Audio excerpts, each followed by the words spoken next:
Everybody see it on their end. We live. I see it. All right.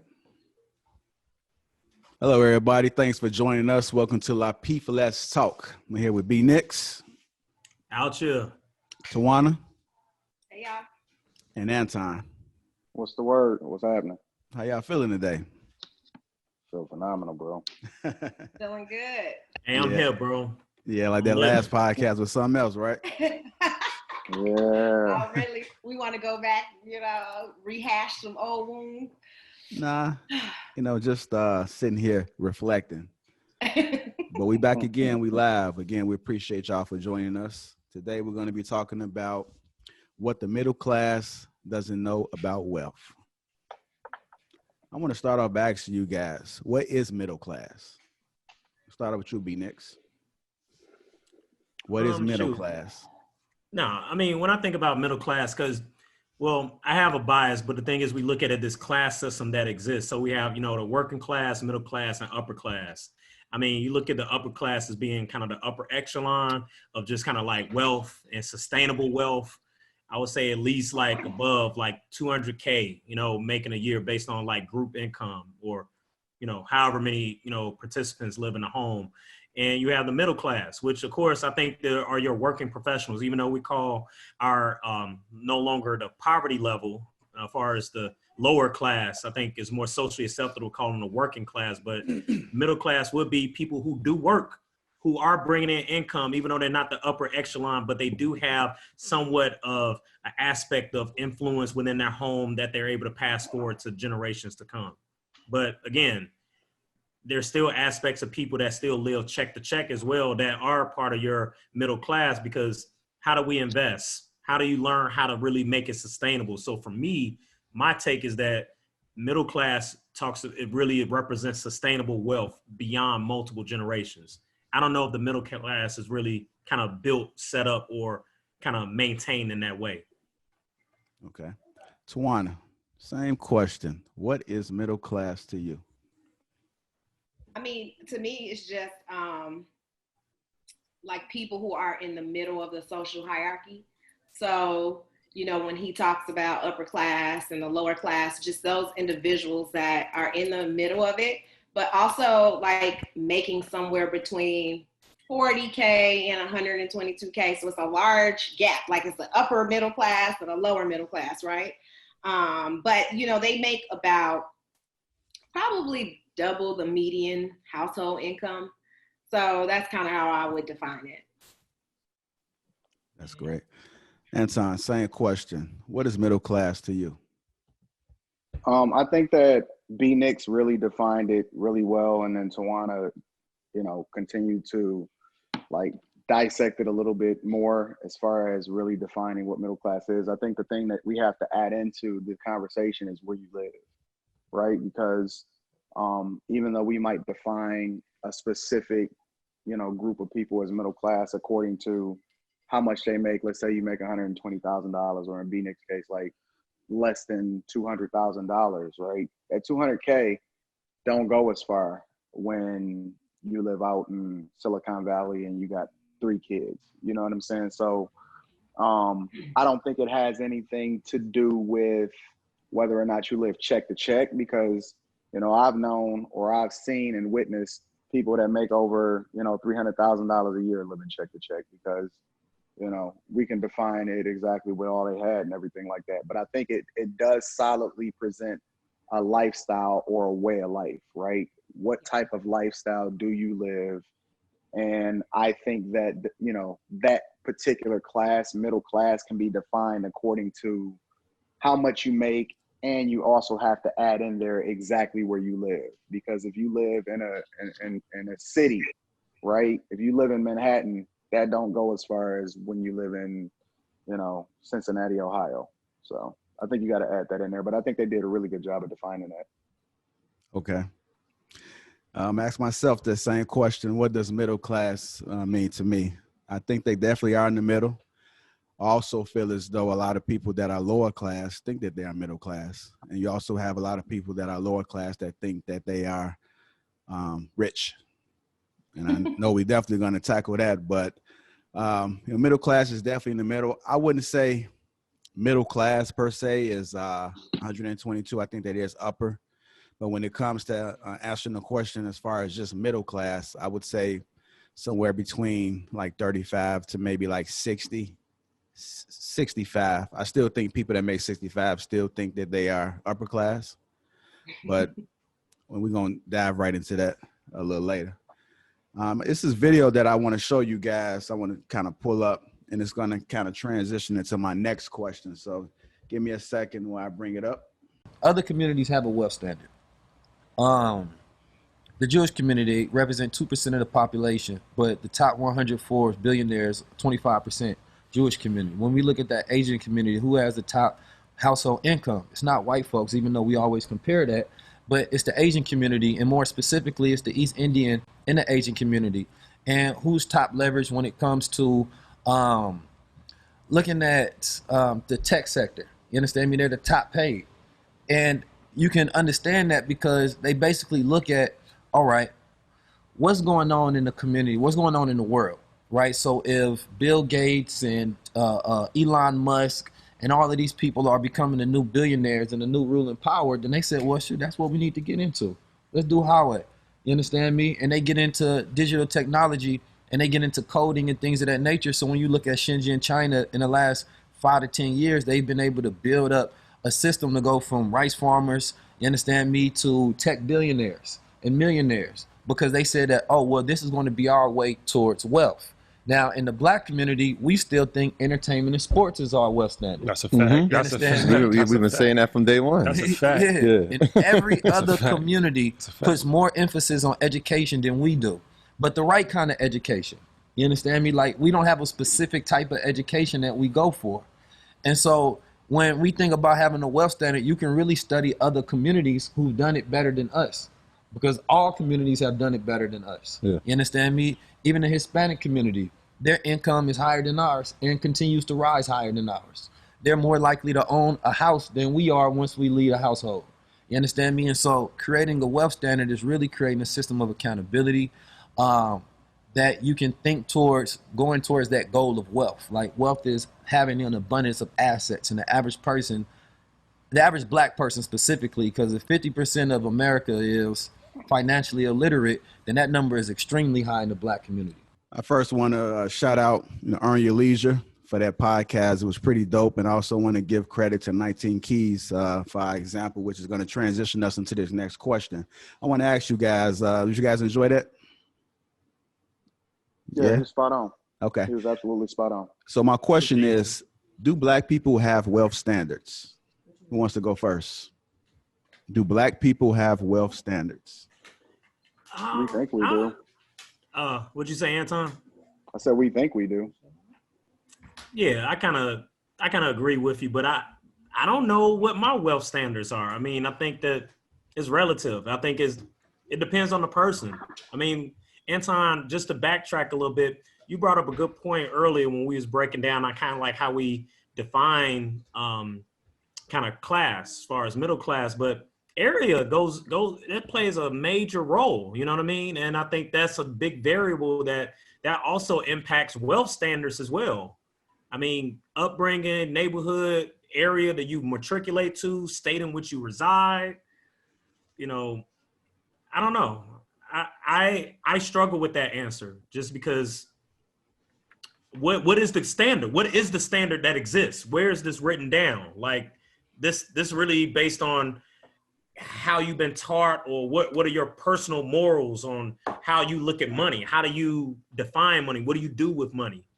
Do you have an account? There are many people, they talked about the race aspect. I'll only speak just being black, that, we still have people that don't have bank accounts. They go to the currency exchange to cash their checks. So the thing is, like, I'm in support of what you're saying that they think they do, but the thing is, then who helps you define it? Where do you learn it from? I think that the interesting thing that he broke down was that who we highlight as success stories, right? Like, the overwhelming majority of our heroes are either they picking up a basketball or football, or they're, picking up a microphone. And that's not, the thing that they're championing as the blueprint to success. Like, okay, even if we look at these entertainers and we say, oh, okay, well, such and such got a clothing line, or, you know, Diddy got a liquor line, or whatever like that, right? The blueprint is to get on and then try to figure it out as we, you know, get on. But that's not what true success looks like, right? That is a horrible blueprint. And culturally, we're so far behind. And it's interesting that he used both Asian and Jewish communities in order to illustrate his points, because that shows you that it's not systemic. It's absolutely not. Like, it's not targeted towards any specific demographic, because even if highlighting, right, he highlighted Spanish, right? So that means that there are people that make up a smaller percentage of the population that come from worse economic conditions, and they're still routinely becoming 10 times more successful than we are. So then you have to ask yourself the question is it really systemic, right? Because if you look at it historically, Asian people have been persecuted over the, you know, our lifetime of being humans much more than Black people. But for some reason, they've been able to rise economically as a group more than Black people have. So then you have to ask the question, what's the root cause of the problem? Or is it really a problem of us not really taking accountability? And who are we championing as our heroes? Who are the people that speak on our behalf? If you look at people that speak on our behalf, whether it be financially, whether it be culturally, whether it be any issue, it's these same people that's perpetuating and selling this horrible behavior. And then they're giving us this blueprint like it makes sense. Like 1 out of every 1 million Black people are going to make it to the NBA. You know what I'm saying? That's not the blueprint for success. Has nothing to do with street wealth. Nobody respects that, right? You can't walk into a bank and actually deposit, you know, $100,000. You can't even deposit more than $3,000 without it, you know, signaling a red flag. And you have to verify exactly where you got that income from. So he hit it spot on. But until we take personal responsibility and accountability for what we champion as cultural successes, we'll never really be able to get to the root cause of the problem. Okay, that was good. Tawana, same question. Do Black people have wealth standards?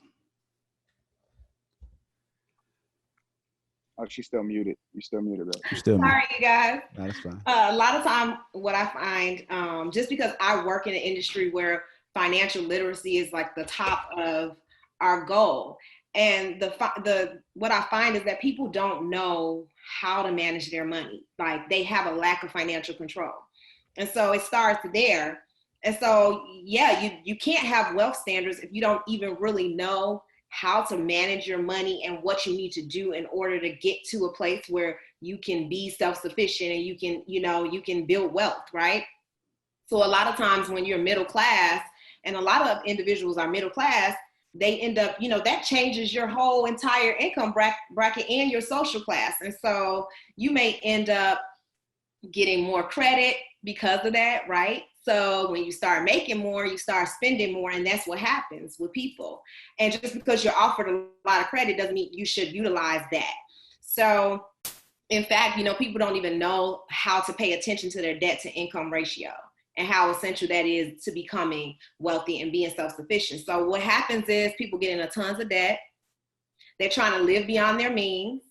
And the saying, we're keeping up with the Joneses, that's what people do. They're trying to keep up with the Joneses. And then we end up spending more than we save or even invest. Or even if we even think about investing, we don't even know how to even go about it. And then we make others rich. That's the problem in our community. We make so many other people rich, and we don't spend the money within our own communities. Like, a lot of us even shop outside of our community. So, because life happens, something unexpected occurs, you're not even prepared for that because you don't have a reserve, you don't have a savings. Then we finance cars that we can't afford, furniture. We get into these high mortgages because our credit isn't good, so our interest rates are higher. So we don't even understand that whole dynamic. And then when something unexpected happens and changes your world, you completely thrown off. your bills are affected, you start getting behind, you lower, your credit is even worse. So when you do end up getting a loan, guess what? That interest rate is going to be 23%, 25%, something crazy that you're not going to even be able to pay off within 10 years. So I think that's what happens to us. We don't like really know. I mean, and a lot of it is, you know, pathology. Like we aren't taught to think about money in certain ways. And a lot of people, you know, they learn once they get on their own. Like me, I went to college and then I found out about, okay, this is what I do. This is like, I didn't really get that talk from my parents. And I don't think they did it consciously, but I just think that it just really wasn't like a conversation that I learned from my parents. It was just more so me getting out there and learning how to manage my money on my own. So, you know, like if you know, for Black people, what we need to know is that the goal is to build wealth. And so how do you build wealth? You know, we have to save, we got to stop living beyond our means, and we have to invest. And we should be debt free. A lot of people think just because we offered all these credit cards, and we've been taught to open up lines of credit. And that's how you build your credit. People get furniture because they like, oh yeah, like I need to build my credit. And that's what we've been taught. So a lot of people don't even know the 20, 30, 50 method, which we can talk about later. A lot of people don't even know some tricks and trades, you know, just to do certain things. So I think that's the root of it. And no, we don't have wealth standards because we suffer with all these other issues. But I think the thing that you defined kind of sort of loosely is the cost of money, right? How much is it going to cost me in order to hold this particular thing, this particular item, this particular car? How much is it going to cost me, right? Because you have to understand that money is nothing more than a way for us to keep each other from killing each other in order to get the things that we need and feed ourselves. So when you start looking at it in its totality, you start looking at, okay, so let's just take a check cash and advance, right? In a very simple way. Let's say I go and borrow $500 from the check cash in place, and they charge me these astronomical interest rates, right? Then once I pay that back and I have to pay the fees that go on top of that, let's say I'm paying 30% over time. That means that the cost of me going to the store and buying a gallon of milk costs significantly more than if I had never took that payday loan out, you know, in my life. And so I think the thing that we need to do, the real solution is not necessarily to say, okay, we need to spend within our community or we need to embrace each other or anything like that, because that doesn't actually get to the root of the problem.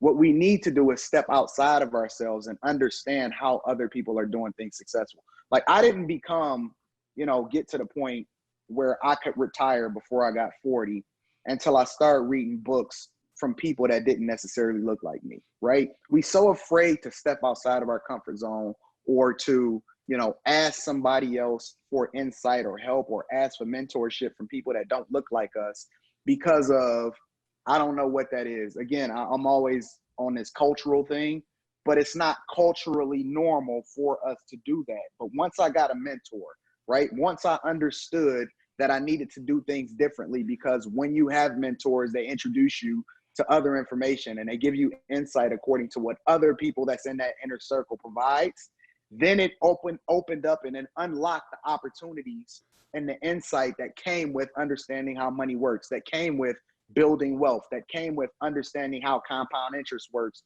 when you invest in this specific thing, that came with understanding how, for example, these tax cuts that's been happening within the last couple of years, right? I understand how to capitalize off of that because I'm not depending on just my own insight, or I'm not spending the overwhelming majority of my time studying people online that got diamonds in their mouth. Like that don't add value to my life. That don't add value to who it is that I'm, you know, who I am as a person. So once we understand how to step outside of our comfort zone and embrace other people, then we'll unlock the mysteries that go along with what they're doing successfully in order to build and gain wealth. Okay.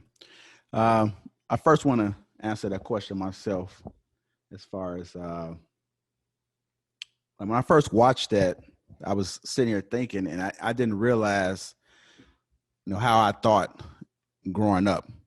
As an adult, I began to learn like a lot of things that I didn't know, but I learned it on my own, and I learned it because I was open. But just growing up, it was kind of crazy just hearing how other races, thrived in their own communities, as far as the Asians, as far as the Jews, because as far as me having wealth standards, I can't really say I had a wealth standard.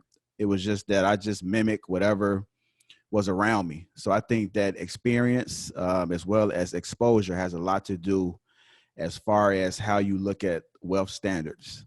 But as I got older and I wanted to do more, I wanted more for myself, I wanted to be able to excel in life, I started to surround myself with different people. So I think that a lot of people tend to stick around doing the same old things over and over again, and eventually it gets old. But sometimes people don't care. They just keep doing it, and they just think that that's the standard.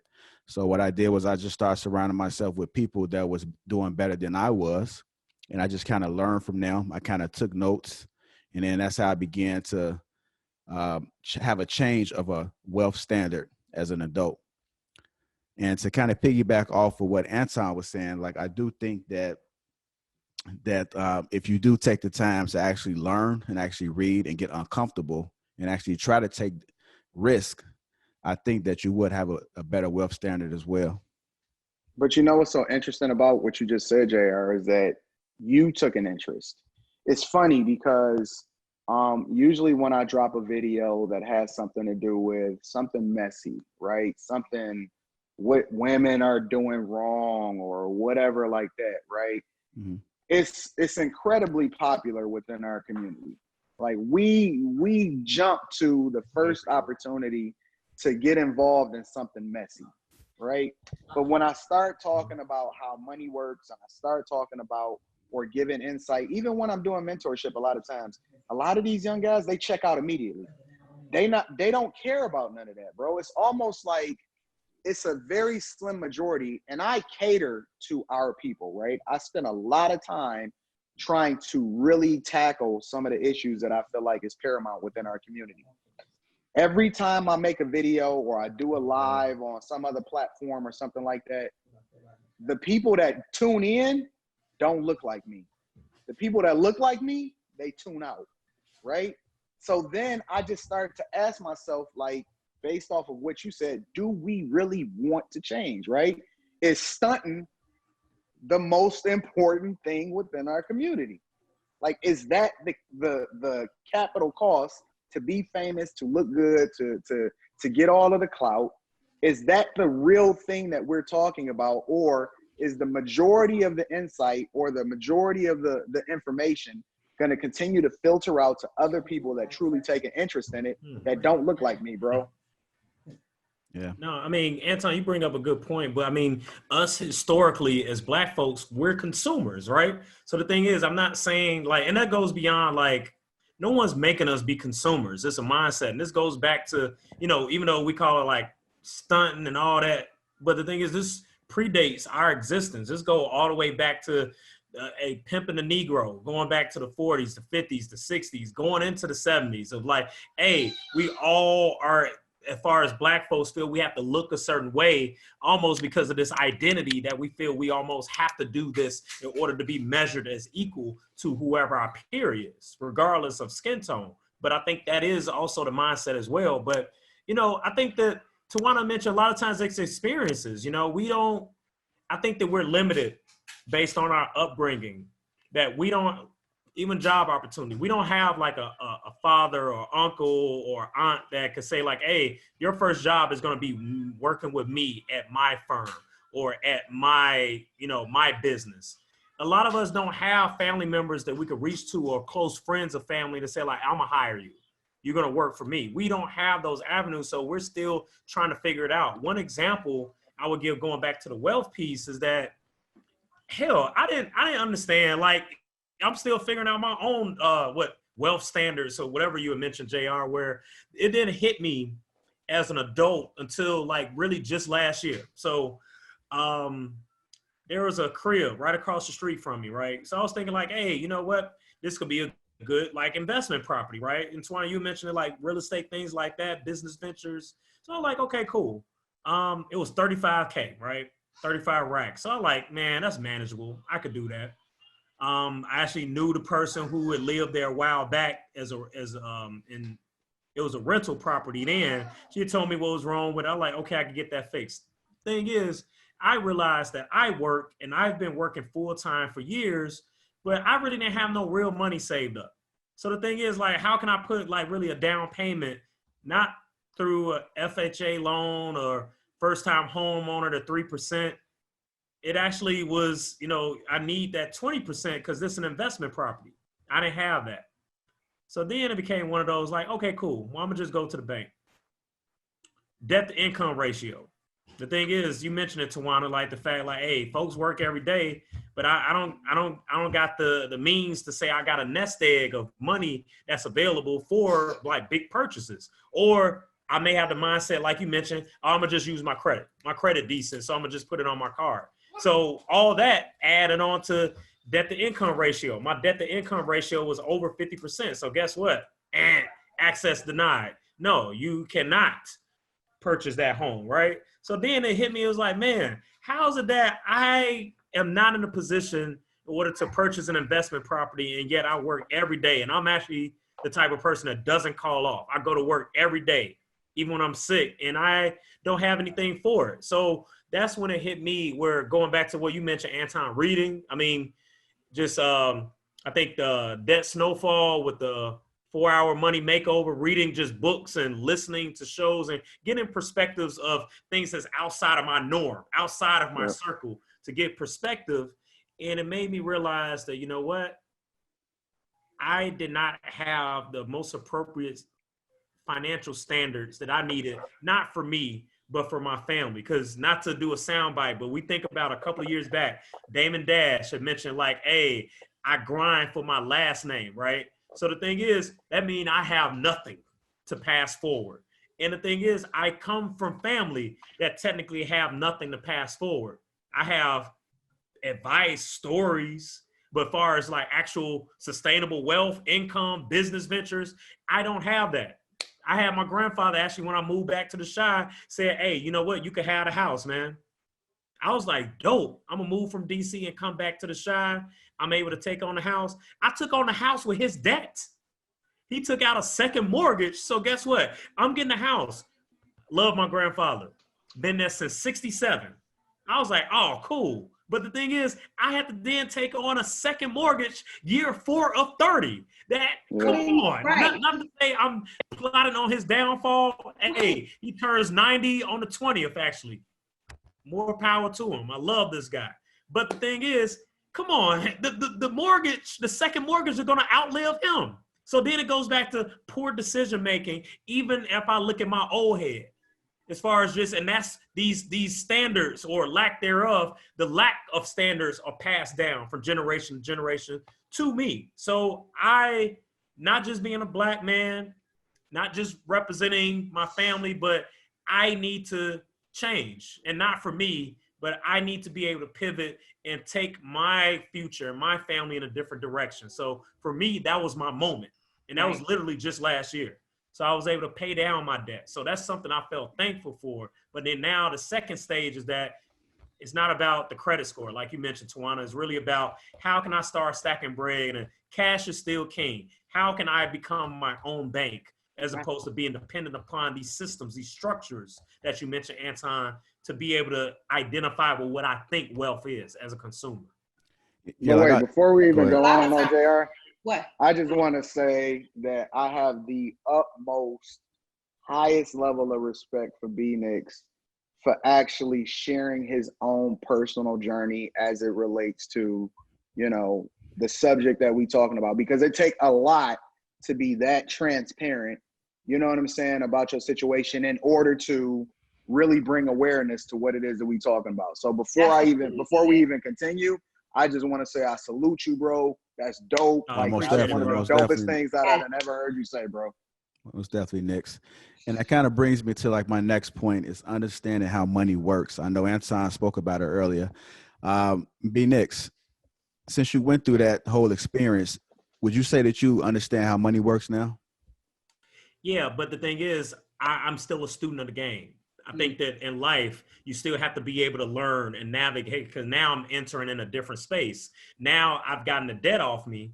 But the thing is, what do I do? Do I now go back to being a consumer again? And what we do, we run our credit right back up. It's almost like we have to be able to treat, the disease, not the symptom. The symptom that we have is that we're programmed to think I got to buy.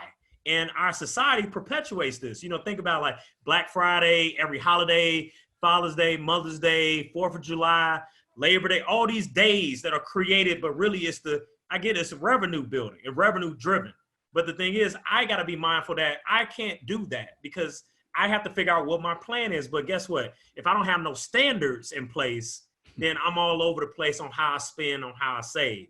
So that's the part that I think that really goes back to just continuing to learn. Because I didn't mention this to you, JR, but hey, Rosh, if you listening, this is a conversation that we had. I literally told my brother, Rashad, I told him like, hey, I can't go out and kick it no more.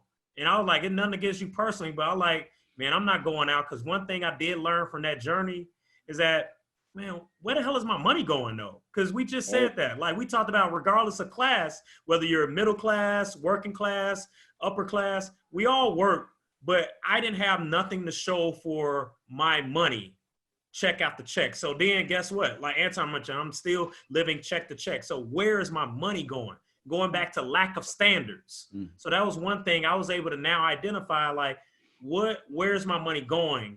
And how can I then use my check that I get from my employer to funnel that into what my passion is, into my business? But guess what?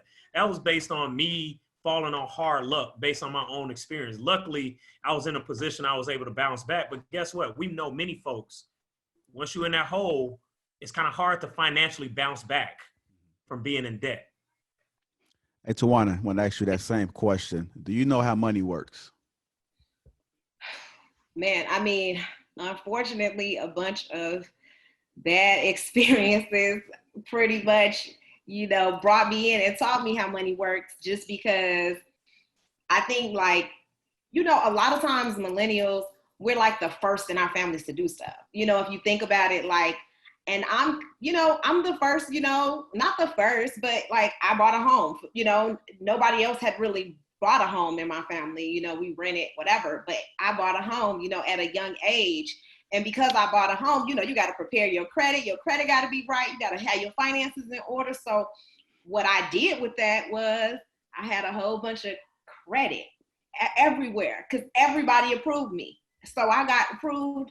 I got approved for this. I got approved for that. $5,000 here, $10,000 here. I mean, I had so much stuff out. And because my credit was good, everything went in my name. 2 cars is in my name. The house in my name. All of this stuff was in my name. So when something went wrong, guess who was, if a ticket got on the car, it was mine. So all of the debt was tied to me, but I didn't have enough awareness to understand that I shouldn't be doing that, and I shouldn't be taking out loans, and I don't know if I'm gonna pay this, if I can pay this back without the help of my partner, who was not invested at all. He had no ties to the debt besides being married to me and, just saying, oh yeah, I'm gonna honor this because I know we both did it. Other than that, he has no real obligation to the house, any of the debt that we had. So I feel like I made a lot of mistakes throughout that whole entire journey where I was in just making terrible financial decisions, so I had to like prioritize and figure out what I was gonna save and what I was gonna let go of. Like, it got to that point. And then like midway through me buying a home and doing all this stuff, I ended up losing a job that I had been at for like 9 years. So I lost a huge part of my income. So now I'm on unemployment, trying to pay a mortgage, 2 car notes, all these crazy things that I had taken out under my name. Now I'm financially responsible for it. And, my partner didn't care to help me pay those bills. It was like on me. So I just feel like, all of those terrible financial decisions forced me to be like, what are you going to do and how are you going to climb out of this debt? Like, how are you going to keep your home, maintain, you know, all these things? Like, how are you going to do this? And so I was like, I had to like really do the work. It wasn't easy. It wasn't like, oh yeah, like I just automatically like changed no, like I had to literally reteach myself about, like I was paying, you know, my little minimum on my credit card, $25. And you know, you don't even think, you think, okay, I'm making these payments on time and so I'm keeping my credit. No, like you're actually making things worse because now you're paying interest on top of all of that. It's gonna take you years and years to get out of this like $1,000 debt that you put yourself in. Like it's just reteaching myself that whole process, and I'm still learning, like still figuring stuff out, still trying to, you know, make sure that I'm making the right decisions. Like I still am subject to what B-Nick said, like I'm a consumer. I have Amazon packages coming in here every goddamn day. So like I'm still making bad decisions even today, you know, and so, but it's like now I'm more conscious of, you know, what I need to do to make sure that like I maintain, you know, a savings, that I invest, that I do other things, you know. So I feel like, you know, I'm making better decisions. Do I completely understand? No, like it's just always an everyday struggle, you know. So I'm just, you know, slowly but surely. I appreciate both of you guys, Nix and Tawana. Nix, you said that you're still a student, and Tawana, you said that you're still learning. Can I make a comment? Go ahead. Hey, but you know, the thing is, I struggle with this the more that we talk about it too, because the fact is, like, I forget particularly what you said, Anton, earlier, but something you said resonated with me where, you know, everything is predicated upon this. Like there's like a psychological term called like functionalism, right? Where the thing is the payday loans, that's what you mentioned. So you mentioned about payday loans. If you think about it, this is all systemic. This is part of like the function of our society, because payday loans would not exist if there were not people who were uninformed and didn't have standards about finances, right? So they wouldn't exist. So like, let's start off with a clean slate that we all are taught the same financial standards, like how we have to learn the Constitution before we graduate from 8th grade, that we have to understand these foundational concepts of finances before we graduate high school. Cool, right? So that means everybody knows what they're supposed to do. That means payday loans would not exist. So the thing is, when functionalism, that means, guess what? In order for there to be a higher class, upper class, it has to be a lower class. It has to be a poverty line. Because the thing is, we need people who are uninformed in order to funnel our business. I mean, that's why some people got issues with currency exchange. Yes, it's convenient, but guess what? They need for people to have the mindset not to get a bank account, because currency exchange will go out of business. That means everybody will just say, I'm gonna go straight to the bank. So guess what? I won't go to the banks. I will go to my Black-owned banks, or I will go to my credit unions. But the thing is, it's almost necessary. I'm not saying I agree with this, but based on this concept in our society, people have to be uninformed in order for some people to make money, or some of these industries would not exist. I think that's where we disagree, bro. And one of the reasons why I say that is I've known, you know, guys, and I think we've all been to, you know, private Catholic school and all of that other type of stuff, right? The private Catholic school that I went to was majority, you know, white. And so, you know, when I would look at even guys that came from what we would identify as a very privileged background, right? Parents were incredibly well educated, sent them to the best school. You know, tuition at that time I think was like $15,000 a year. My parents, you know, made the sacrifice. My dad didn't have any of that, right? My dad was a plant worker. He made the sacrifice. He didn't have that. You know, I was raised in the hood. He sent me there to be amongst those people.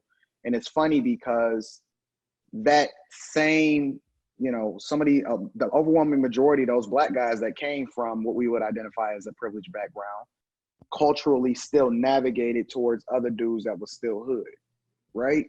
Me coming from nothing, it stoked my curiosity how, you know, I had never seen those type of conversations that were had where they were talking about, you know, what was going on in the markets and things like that. It piqued my interest, right? And me coming from nothing, and every day I was walking back to the hood, I navigated towards being associated with people that I felt like were going in a different direction that I was unfamiliar with. So I guess when you really put it in perspective, I don't know how true, and I'm not saying that you're not right, B-Nix, but I'm just saying, based off of the examples that we see every day, I'm not sure how true that is, and that we just naturally navigate towards that being systemic through, and being uninformed. I think it's plenty of people that's informed, and they literally choose to associate themselves with people that are uninformed, even though they are informed, and they still take on those exact same habits that lead them to the same place despite what their background is. So I'm not really sure how, how I can justify that with some of the stuff that we see every day. We see these rappers kids, right? We see these kids that the basketball players just so happen to get on, and they kids is still trash, even though they go to the best schools. You know what I'm saying? Like they align with people that have similar interests, but for some reason they continue to draw themselves back in to this same lifestyle that they not even accustomed to. They ain't even raising it. They don't know nothing about it. But for some reason, Chris Brown is blood. You know what I'm saying? Like, where? Bro, you're not even from that cloth. You ain't even cut from that. Yeah. That ain't even you. I hear what you're saying, Anton, but I just feel, my thoughts, I feel like certain industries would not exist. Like a lot of times. No, I agree with you on that, though. They bank on the fact that there's a level of just being uninformed. And I feel like, if anything, and I don't think it's just Black folks either. Like, so I just want to open this up. Like, yeah, it primarily pertains to what I'm talking about to Black folks, because I'm Black and I can speak to that. But the thing is, it's like, hey, it's other populations of minoritized groups that also, they capitalize on weaknesses. They like, this is a weakness based on historically over the course of time that we Black folks are still consumers. Because guess what? We're consumers because we don't own our own. So the thing is, I don't think that's why we're consumers, though. We got that keeping up with the. I think you're right about. People may not call it consumers, right? We may not call it consumerism, but the thing is, we buy unnecessary things all the time. Like, think about how much money Cadillac is made off that old thinking that that's what Black folks like to buy. We agree on that, but I guess my question is why do we consider? Yeah, it's why glorified. Even when I was in grammar school, whoever had on Tommy Hilfiger and who had on J's and who had on this stuff, like that's who. All that. And that's a marker of wealth to Black folks. Like Black folks look at you like, oh, you must got money. Those are wealth standards. Like, yeah, what'd you say? I said those are just our wealth standards. That's our wealth standards. But it's certain groups that our society targets. Because the thing is, let's remove race from this. And then like I said, like it all depends on your environment. So let's go back to the college environment, right? I remember being a freshman in college where they were literally giving away Capital One and all type of credit cards. Just sign up here and I give you a free pizza. They capitalize again on another target audience that I could get you to start spending money that you don't have because you're a college student that just started living in the dorm. But guess what? I could give you a credit card. You could buy whatever you want. That's how they got me. And I give you a pizza. Yeah, me with too. The Papa John pizza. For $5. With the Papa John pizza. So, and the thing is, guess what? We went for it. Hook, line, and sinker. So the thing is, I feel our society, going back to limited standards, if you 18 years old, guess what? You have not established any financial standards either. If you of a certain color, certain race. I don't know, B-Nix. Well, no, because your experience is different. Because the thing is, even you mentioned that Catholic school example. Hey, for folks in the show, predominantly white folks. But it was how many Black people? We didn't have no damn nuns in my Catholic school. Right. We were all Black. It was a Catholic school, but I didn't learn any foundational principles because it was on the next block from the public school, and we all live in the same neighborhood. So I really like this idea of Catholic school. Mine was totally different, brother. But here's the thing, I want my money back. You have to accept that you're the exception into the group because everybody ain't got that experience. You can't sit there. I'm gonna tell you why it's not true. You know why Black men don't tune in? Because you're not relatable. Like, how you gonna sit here and talk about this So I'm gonna white give you some insight, right? experience and this, that, and Hey, you go have to ahead. be relatable. You know what I'm gonna say? Make it plain for us then, Make it Anton. like Go ahead. if you want to Hey. really, but if you really want to reach Black folks, why are you talking about this Catholic school experience where you was in an all-white school? Like, ain't nobody gonna connect to that. We went to public school. I went right back to public school too, though.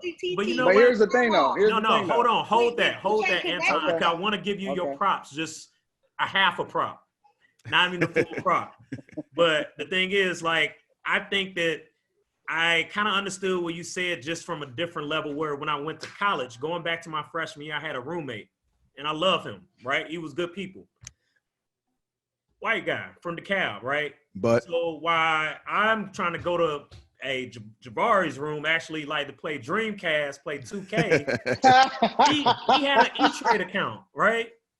And that was really a while back. You know, that was before really this whole internet boom. This was like he had an E-Trade account, and I didn't understand what he was talking about. He was trying to explain to me after we came back from getting something to eat. He like, yeah, I just want to check my stocks. Like, stocks? Like, bro, I'm about to go to the gym, go hoop, and then after that, hey, I'm gonna go play 2K. But he, as a college student, talking to me freshman year, talking to me about stocks, about an E-Trade account. I still struggle with my E-Trade account now as an adult. Of what like the limit means, what the 60 mean, all that. I still struggle with that. So the thing is, but then it shows that, you know what, based on lived experiences that may be different, not based on race, but based on environment, that then dictated to this day that me and him probably still have different financial standards that I'm still learning, but he had, been introduced to this at an earlier age. And sometimes people don't learn it until it's too late. That's my point. Because I hear what Anton is saying, but it's not all just like people just don't want to be informed and they making it. No, it's like ingrained in our community. We haven't been taught how to manage money. And you can't like just put that experience. You know, Anton speak in an absolute fashion. You know, it's just in a this is what it is. I didn't even interact with white folks until I went to college. Like I literally was around Black folks my entire life almost. I mean, it wasn't a lot of diversity where I lived and where I grew up. So you can't just, that experience, everybody doesn't have that experience. And even though I went to private schools, my private schools were predominantly Black. There may have been Hispanic in my school. So we all teaching each other stuff that we don't even know. Like we're trying to, I just So let's take that same example though, right? Because it's not like, you know, I took all of the information. And you know, I'll give a little bit of insight into, you know, my story as far as how I developed a healthy appetite for investing and all of that other type of stuff. But let's take that same example, right? Because like I said, it's not like, you know, I took all of the information and I just ran away, right? I'm actively in the community. I'm actively showcasing and participating. And it's not like I'm out there like, yo, fam, you know, come look at these classes. I'm doing the work. I'm building the stuff. I'm feeding the people. I'm participating. I'm showing them and all of this other type of stuff, right? JR, you know, like I gave an entire journey and an entire blueprint I built, invested in, and wound up, you know, divesting myself from a restaurant from scratch. I gave the entire blueprint. So when we use that same example, I'm somebody that look like you. I'm somebody of the same pigmentation. I'm somebody from the same environment. You know what I'm saying? So I'm giving you this information. I'm participating. I'm active in the community. I'm really, really, you know, showing you, yo, I used to be just like you. I used to think just like you, but I'm not embraced either. You know what I'm saying? Even when I'm looking like you, I don't get embraced until I do something else that impresses you. Now, when I pull up in a Lambo, you want to know, you know, are you a rapper, right? You don't want to know how I got it. You just want to know how much it costs. And so that's what I'm saying. Like, even if I look like you, how much more do I need to relate to you and show, yo, I came from the same environment you have, but now, you know, I'm at this space, or I own this, or I bought every single house that I ever stayed in, or all this other type of stuff. Like, how much more do I need to be relatable for people to understand that you can do it, or to, like, nobody ever asked you questions. I say you have to meet people where they at. And that's just, Nah. it's But just no, the no, reality. but I do. Yes, But that's what you I'm saying do. though. Nobody If you ever asks want- me questions. Nobody ever say, Tom, how but did if you you get want to to that point? change, How did you make that money? but if you want to change someone's mentality, in order to reach them, you gotta meet them where they But at. it's So on, when I'm but- working Hey, with you, Tawana. yeah. Hey, I want to say this.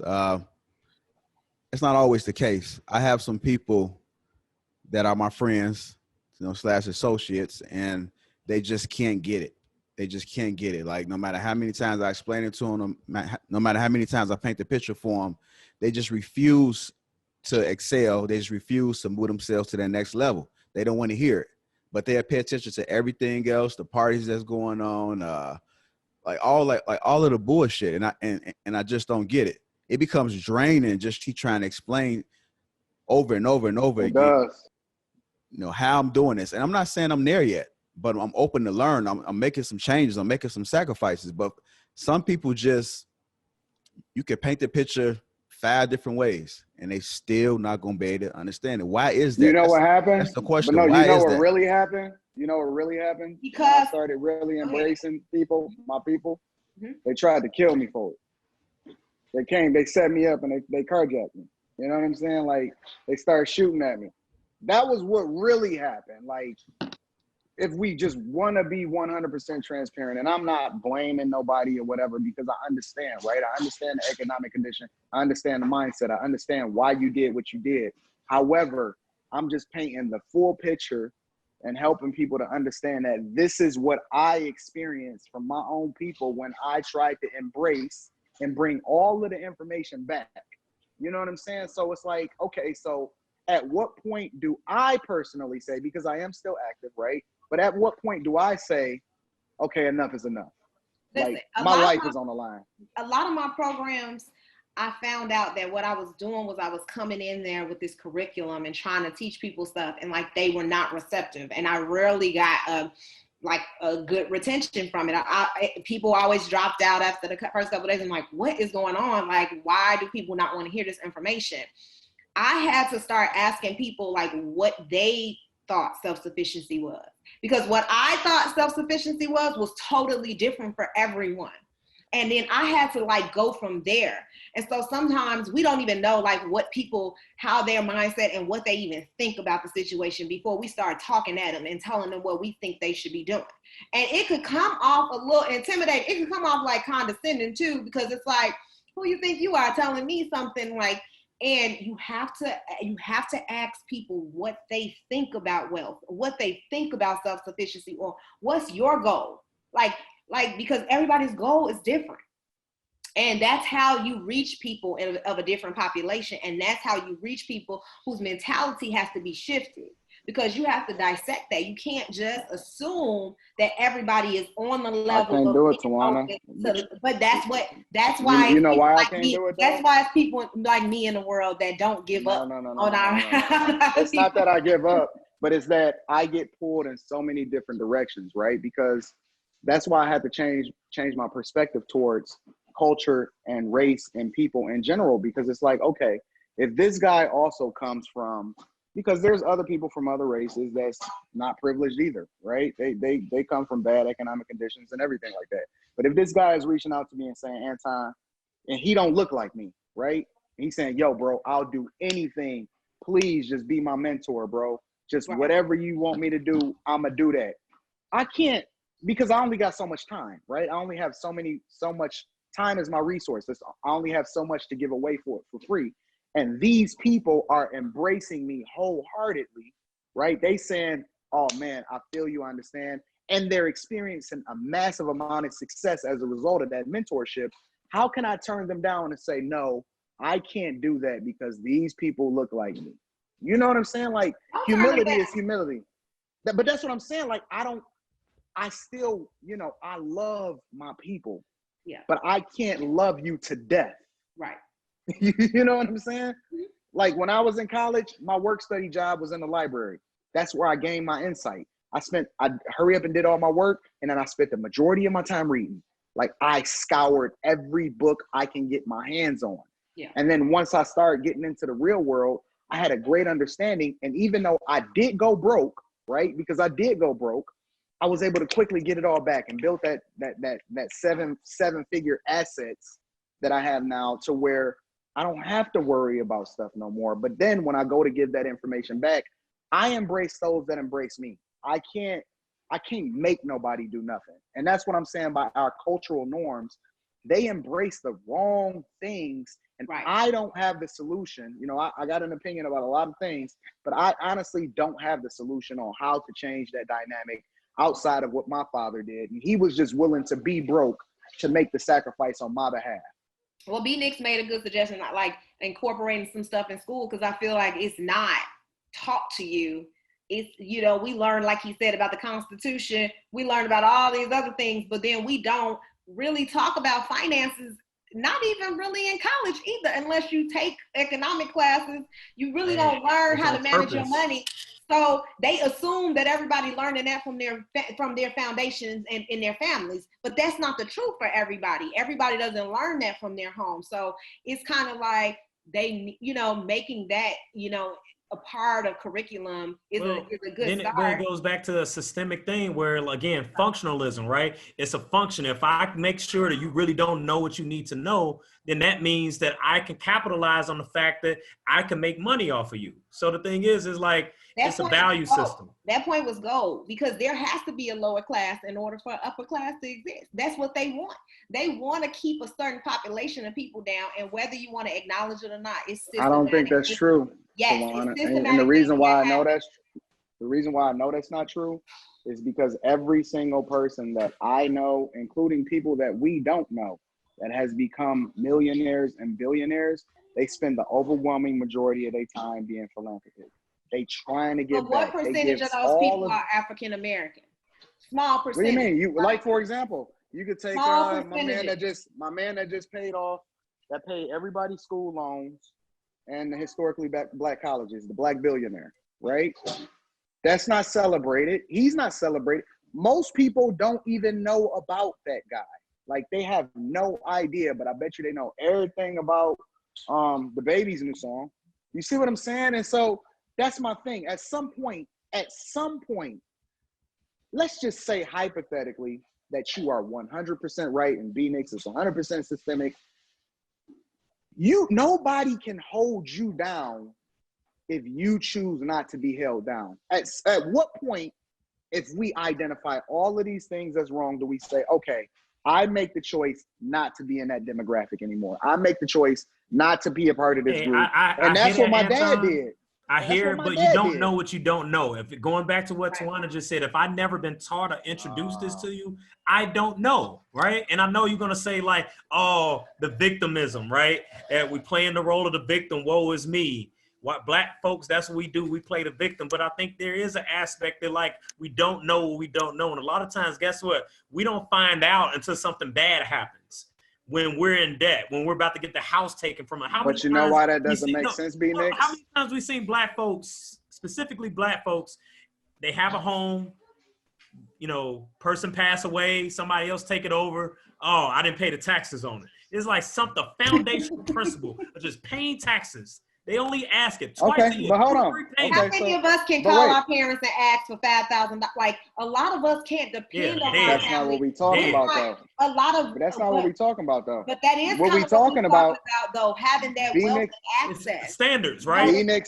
B-Nix said we don't know what we don't know. Yes. But it's so funny. We don't have the standards. We don't have but like ironically enough, a benchmark of standards. We're not educated. Ironically enough, though, we go and seek out the information for all of the bad things that we never knew either. Like, we go and find out. We associate ourselves, we surround ourselves with the people that we want to be associated with in order to find out the information that we never knew. Like, you gotta understand, we all born not knowing nothing. So at some point, you draw yourself to, when you take to something, and then it turns into multiple things. At some point, you're going to have to make the decision that I don't want to do that, or I have been through this and I have to make an adjustment now. I went broke one time, I'm not going to do it again.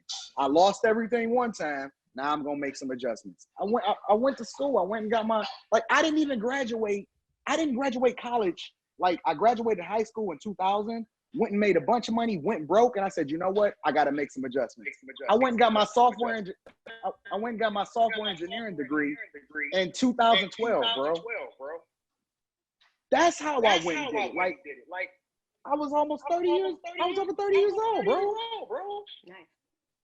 Yeah. You see what I'm saying? Like you got to make a I hear what decision you're at saying. some point, bro. Yeah, But I think I hear what you're saying. I still disagree though.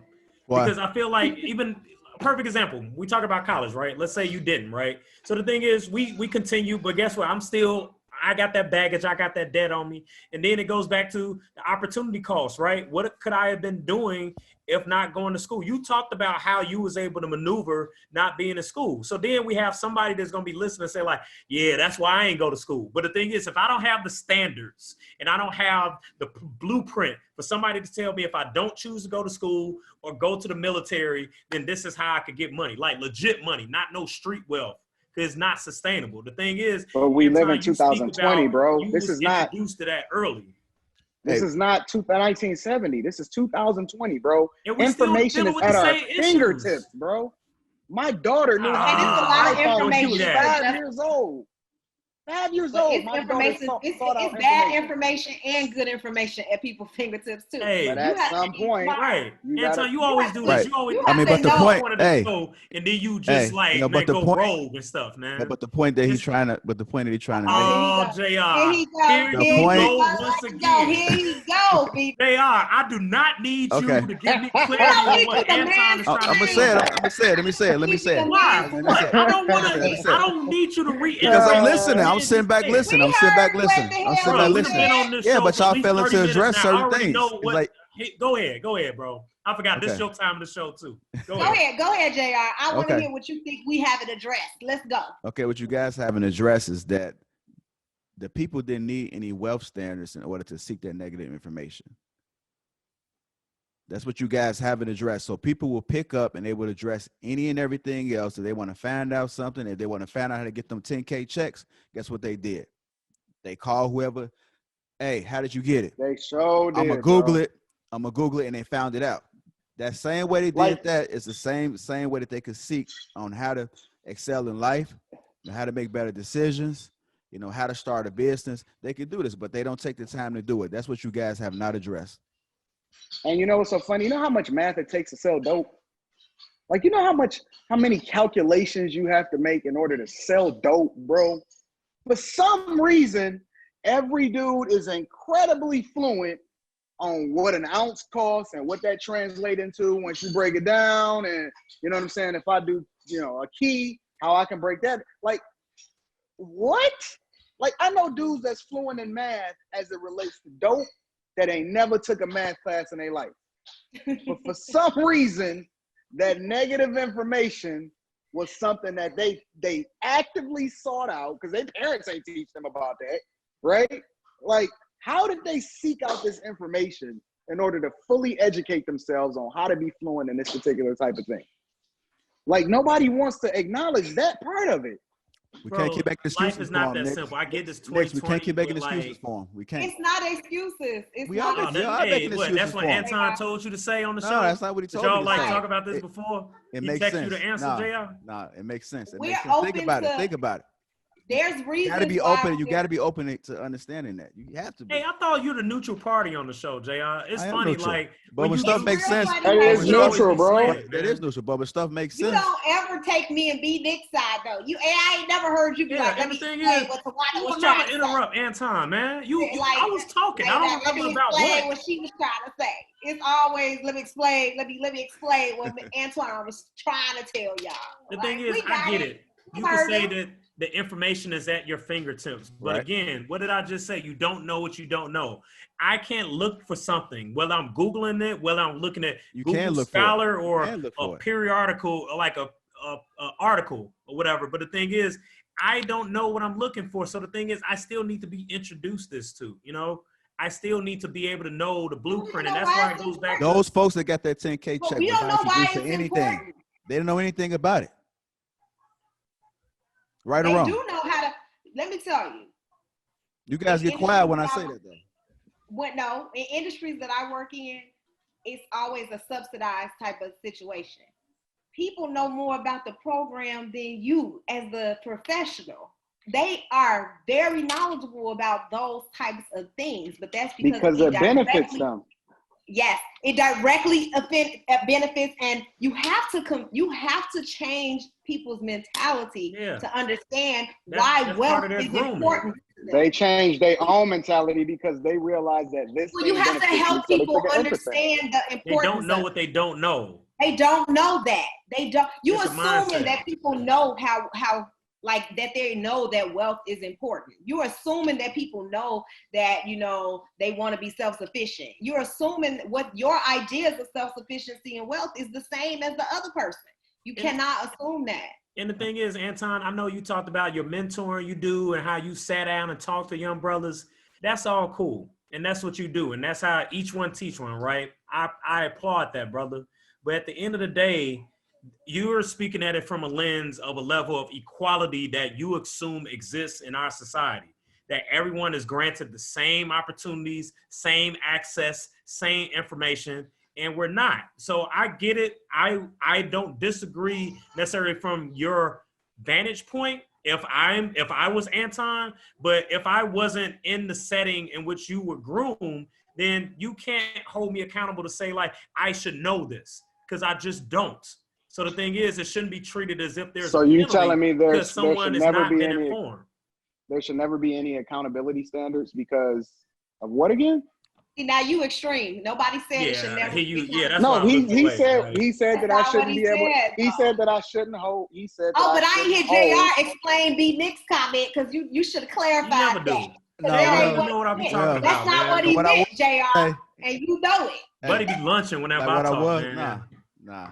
Because I mean, it's certain things that I agree with until you start.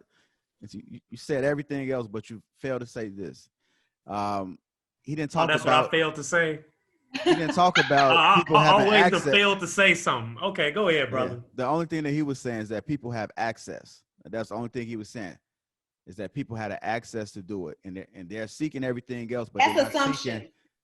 That's assumption. Come on, Tawana. You know we all got access to get whatever information we get. Everybody have access. You know what's so funny? You know Most people have smartphones. Most people have smartphones. Hold on. I'll do you one even better. I'll do you one even better. Tawana, I'll do you one even better. I think one of the most promoted things that happened in my childhood was the use of the library. Like the biggest, like they took us to the library. They made us learn the decimal system.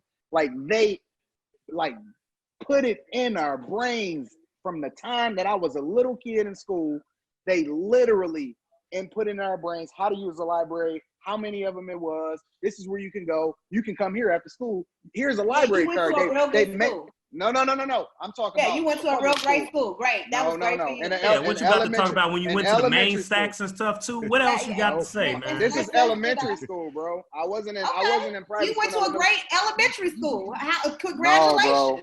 My point is that every piece of information and things that they did that gave us a leg up or helped us to understand how we can better ourselves, nobody embraced it. So you can't say we don't know what we don't know, because we knew.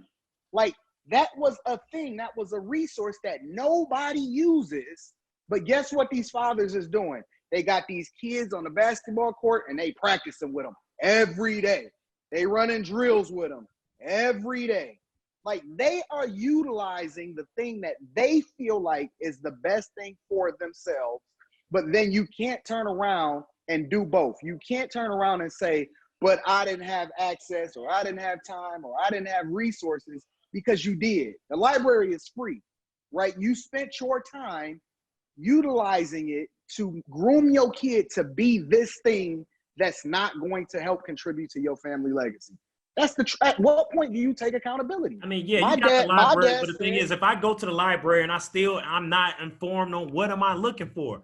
Hey, just because I could walk in the building. Library is huge. Like, how you gonna expect people to just automatically go to the library? Y'all are the best. Y'all should be lawyers for like criminals, bro. Y'all can come up with the best defenses for people that are blatantly wrong. And y'all be like, but they just didn't know. They didn't see it. You can't discount social factors that affect people on a daily basis. Like, that's the only thing I don't like about your argument, is that you don't consider people who didn't have the same experience. And the thing is, you always frame it in a way because you knew everybody else was supposed to know. I'm straight up telling you time and time again. Now, I had a lot of don't know classmates what they that was don't with me, know. and they was like, yo, I'm not really feeling this library. We all came. He lived right next door. He was like, yo, Time, you going to the library? I'm like, yeah. He like, all right, I'm about to go hoop with the dope boys. Like, come on, man. We have the exact. Do you like black people? You talk about us That don't like have nothing we to ain't do never with thought about nothing. We don't do shit. We You don't know what I like? You know what I investigate. like? Like, what? Do you like black people? Do you like I us? like- That's why you're not I like- connected with us, because you sound like you hate us. You I sound like like- you hate us. Like, we I like- is just lazy people who don't try to find nothing valuable in life. Why would you say that? Oh, I'm gonna get with the white people because they know more. Come on now. Like, Well, if the person that just so happened to be talking about the positive thing was white, then I'm a rock with them. I don't care what your color is. Like, if you was black and you was talking about the positive thing, I'm rocking with you, and I can give numerous and then you're examples gonna of put that. him on a pedestal like you've been doing this whole episode. How Yeah, about I know. you say something Like, positive we have- about black people we have- for a change? That don't have nothing to you do don't with know. it. I see two other brothers on here that you think that they so you basically saying that you ain't never met a black brother that got his stuff together. And I see JR. two brothers on here that I disagree JR. with you about. JR, yesterday, our conversation, how much did I big you up, bro? Real talk. It was a lot. Like, I straight up, like, absolutely champion this dude, and then I continuously give him insight on how he can go to the next level. Do it or how he today can then. Do it access this. today. No, And I'm then- not, because but- that validation Hey, is Tawana. not the. It's one I want to also say this too, that he speaks highly of B Nix too. He speaks very highly. Oh my I do. God. I'm serious. And B No, Nix, dead ass, dead ass, What? dead ass, Dead dead I know ass. I do, B Nix. You Dead about ass. to have it. No, I'm Let me tell you serious. something. I'm serious. Okay, I never said that he But- didn't. and I'm you know what asking else- him and you in know this what else, very Tawana? moment, the way And- he You know what else, describes Tawana? his He also intellect. speaks very highly of you too. Oh yeah. Listen, we all talk over the air. We all are close. We all have a good relationship. That ain't got nothing to do with what he's saying right now and what Yeah, I'm addressing. and That JR, has everything that's to do with good. That's nice to know. The thing very that I'm trying to highly. say, and you know what, I do want to make sure that we do give people, because we do have a lot of debate and all of that, but I do want to make sure that throughout the course of this, at some point, we give people some real life examples or some real life advice on how they can move in a different direction, right? But at the same time, I think that we do more to hurt each other when we don't hold each other accountable than we do when we champion each other in bad behavior. I honestly do. And that's why, I say I'm hard on guys. On here, I champion guys a lot, but my wife can tell you real talk, like, I'm hard on dudes. I'm going to hold you accountable. I'm going to hold you to the fire, because that's going to be the thing that makes you the better version of yourself. It's not me going, ooh, you look so great when you ugly. You ugly, fam. I'm gonna let you know what you really look like so you can fix it. The implication there is that that's what me and B Nix is doing, and that's not what we're doing. We're actually understanding why. No, that's not. We're understanding why people. But no, because my only thing is, because I gave the example earlier about just what I didn't know, and I said that was literally like just last year. But the thing is, it would have been nice to have like been taught that at some earlier stage in my life. And the thing is, I'm not going to necessarily blame, my family or my upbringing or my village. But the thing is, then if not my family, because they don't know, then where do I learn this information from? And I know that you're saying that, yeah, you have the internet, it's at your fingertips. You go to a public library, Bureau label statistics based on what type of career path, things like that.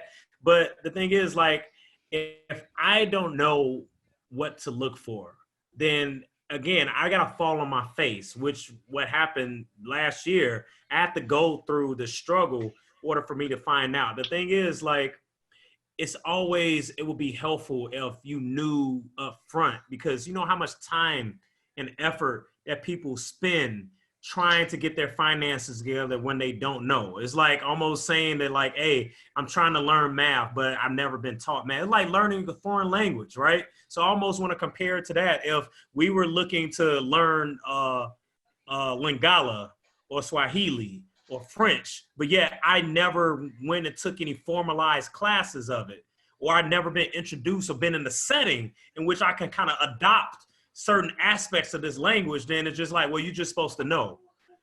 So B, so let me ask you a question, bro. Because at what point?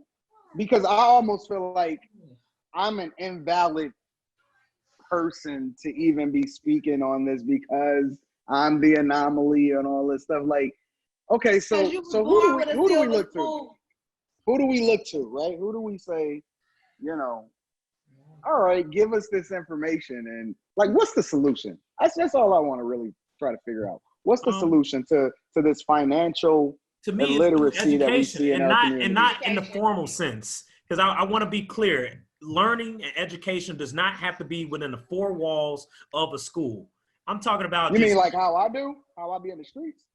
Man, whatever, bro. Who's to say that this is not education? Who's to say that this is not education? Hey, can I finish my point? JR. Finish. That's right. Can he finish his point though, JR? Before you like, before hey, you about I rarely talk. So anytime I talk, you know. Oh, because you want every time you want to talk, it's about how Anton. No, I'm just saying. The only thing that I was saying is that this could be education in our lives right now. How we're able to learn. Open our minds right now to listen. Can I just wanted to say, it was just real quick too. But the thing is, I just wanted to say learning, we have to still continue to learn about our finances, learning what are our strengths, what are our weaknesses, where can I go for help? Because yeah, we could say like, oh, go to, Urban League. They have classes and things like that. That's cool, but that should not be the only vehicle. And it's almost like, what if I'm not part of that circle, or even aware of what Urban League or any non-for-profit does? It's like, we need to be able to find ways to create spaces, not for me, but just for people that's uninformed. And the thing is, that may be our old heads, it may be our youngins. So the thing is, I think that we need to really lead with that. I know you could say from a self-guided perspective, Anton, like, oh, well, just go seek the information, it's there. But there's no guidance around the information. That's where I differ. People need guidance.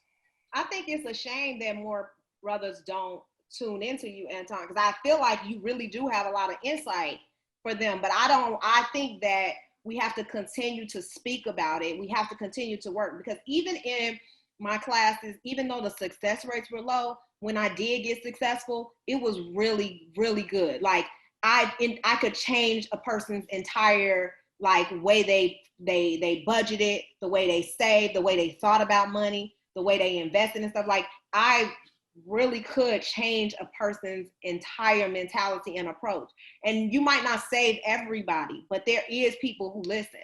And so I think you keep putting the information out there, somebody is eventually, once a large amount of people catch on to the wave, you have no choice but to start to make better decisions. It trickles down. You have to break the generational cycles that we've been learned. You don't understand that, you have to break those cycles.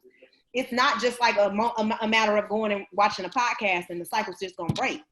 When you have to learn how to do this, we got to go back to stuff we're supposed to have been learning when we were 9 years old, 10 years old. Well, I will say this. 30. The first step, my honest opinion is the first step in order to evolve is you got to be humble. You got to humble yourself to subject yourself to somebody that may know something that you don't know. And I know that that's one of the most difficult things, I think, for adults to do, because they, a lot of people take the attitude and you ain't going to tell me nothing. I'm grown. I can do what I want to. Okay, that's cool. So what we talking about? So I think that the first step, honestly, is you got to humble yourself. The second thing that you have to do in order to truly transition into a wealth mindset, because it's first mental before you do anything, right? You have to be willing to sacrifice and unlearn some of these cultural norms that we call cool, that we call dope, that we think is absolutely awesome. It don't make no sense, fam, for you to buy a $500 Gucci belt. It don't make no sense. You can't afford it, bro. Unless you got $150,000 in the bank you shouldn't have a $500 Gucci though. I'm just gonna be 100% real. You're gonna have to make some sacrifices. You can't afford to go on vacation, fam. You can't afford it because if you ain't got at least 6 months of an emergency fund saved up, you can't afford to go on vacation. Like there's gonna be some hard truths. You're gonna have to make some real hard sacrifices as far as your lifestyle, the way that you go about doing things before you can even start to learn and understand what it means to build wealth. You gotta unlearn what it means to be a consumer. Like you have to completely humble yourself to somebody that's going to hold you accountable. And I don't know who that person is. I can't pick them for you because everybody that watches got somebody else in their life that, you know, plays a role in who it is that they're going to be. But the third thing that I just want to say, and this is really just the foundation, you're going to have to surround yourself with people that you want to be a reflection of. I often say that your life is the reflection of the 5 people that you surround yourself with the most. If you can't surround yourself with people that have a growth mindset, if you are the smartest person in the room, you are in the wrong room. You need to change and evolve and be something that you've never been before in order to acquire something that you've never had before. If you can't master those 3 things at a fundamental level, you will never, ever have a growth mindset and acquire true wealth. You will never even know what it looks like. Hey, Anton, I want to ask you about, there's some people out there that feel like they have to go on vacation. They feel like they need a break. They stress. How do you respond to that? You can't afford it. Like you are broke. You literally need to look in the mirror and say, I am broke. I don't care if I make $50,000 a year. I don't care if I make $100,000 a year. You are broke if you can't afford to put up at least 25% of your take-home pay. On top of that, if you don't have 6 months of an emergency fund, on top of that, if you can't say I'm debt-free, if you owe somebody else money, you are broke and you cannot go on vacation. I don't care how you feel. I don't care how tired you are. You need to make the sacrifice to put yourself in a position to earn the vacation. Nobody owes you anything. And unless you want to be working at Walmart when you're 70, saying hi, because you can't afford to retire, you can't go on vacation. And it's sweeter on this side. The whole idea is that you want to live from 50 to 90. That's 40 years. Phenomenally. It's going to take you making 10 years of sacrifice to live 40 years great.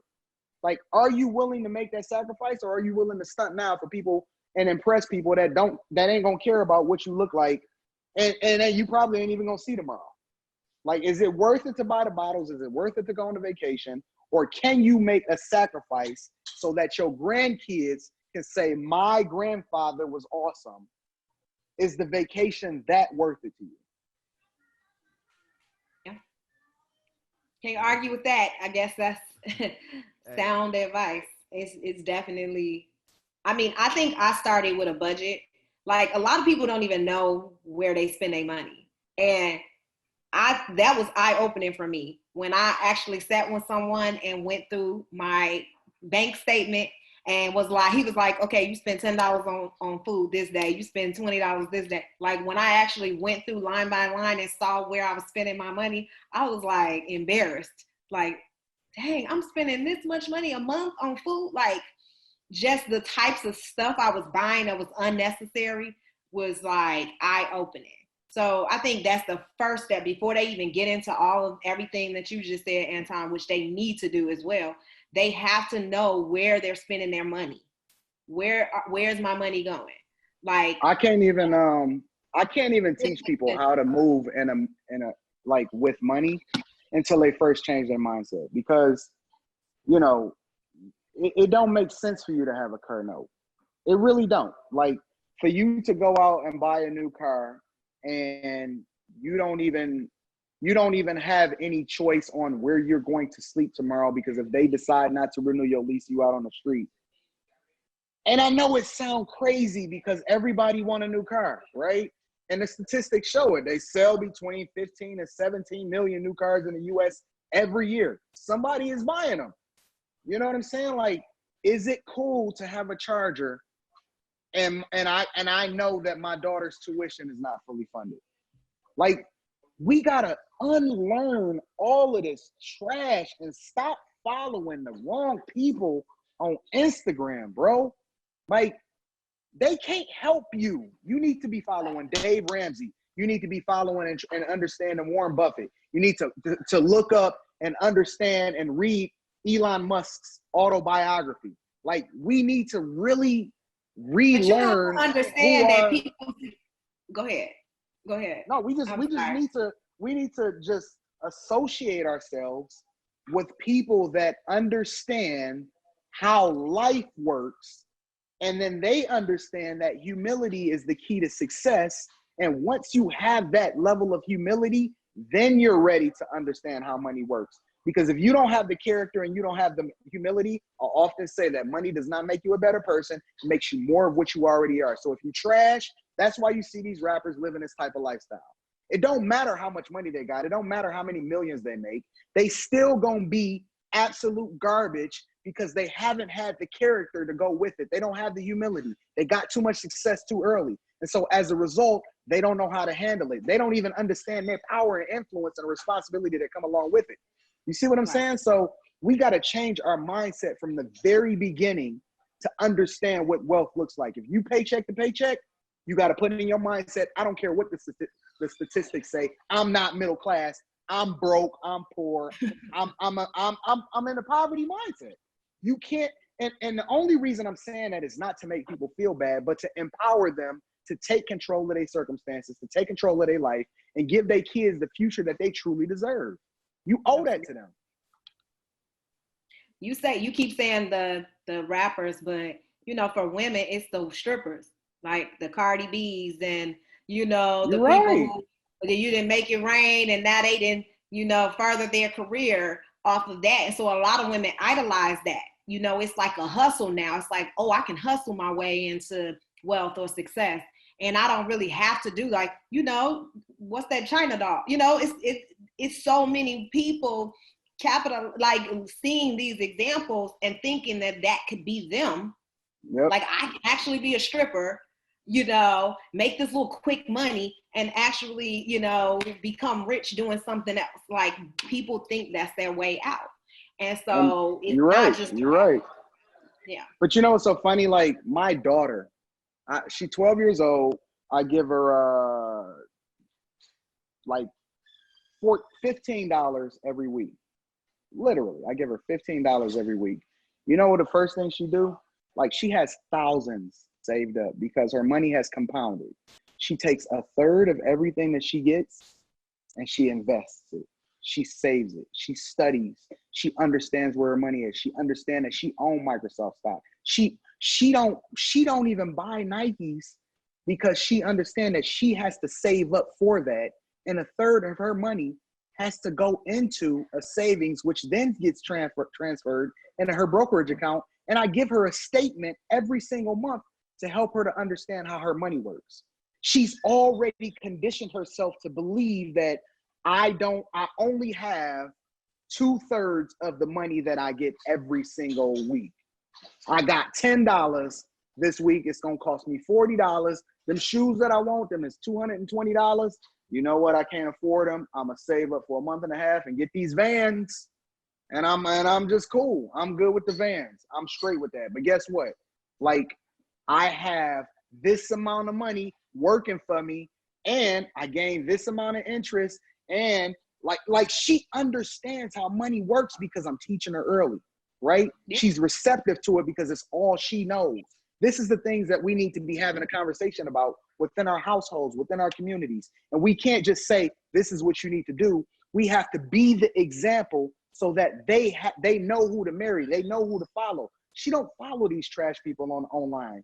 Like she reads her Bible every night and then gives me a summary of everything that she does because I understand that character goes hand in hand with wealth. You know what I'm saying? So that's what I'm saying. Like we got to change the mindset of the people that we influence by first changing our own mindset by the people that we're influenced by. We got to change that. We got to completely divest ourselves from all of this toxic trash that we champion as our heroes from a cultural perspective. I think you got to start with your kids. I think people don't understand that. I know my parents definitely didn't talk to me about credit cards, interest, how to keep my credit, like credit score. They didn't talk to me about any of that stuff. I learned it just on my own. And I think it's important to start talking to your kids early. And my son is 10 years old. Like, I've already started. And my daughter knows how much money is in her savings account, and she tells people, which I'm like, no, don't.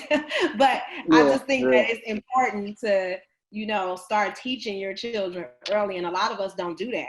It's the generational curses and cycles. Like, we have to stop, shaming us for like talking about money or not really, doing a lot of research in our communities. And we don't know a lot. Like you said, we have to be humble and ask people when we don't know stuff too. Yeah. Hey, I want to ask you guys this. So if you had to start it early, I'm pretty sure somebody's out there, they haven't started early, but they hearing this conversation, this whole discussion right now, and they want to make some change, what advice would you give them?